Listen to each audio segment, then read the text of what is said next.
জয় গুরু, রাধে রাধে, শুভ নাগপঞ্চমী, প্রীতি শুভেচ্ছা। সকাল থেকে বৃষ্টি হয়েই যাচ্ছে। তারপর চলে গেলাম ঠাকুমাদের বাড়ি।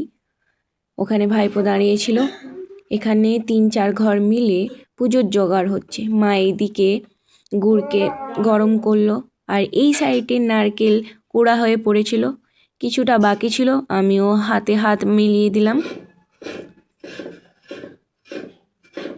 তারপরে ওইদিকে বৌদি তিলটাকে মাখছিল পাকা বলে, আর এইদিকে আমি নারকেলটাকে পাকানো স্টার্ট করলাম। কেউ নজর দেবে না, কারণ এটা পুজো হবে। তাই ফাইনালি বামুন ঠাকুর এসে পুজো স্টার্ট হয়ে গেল।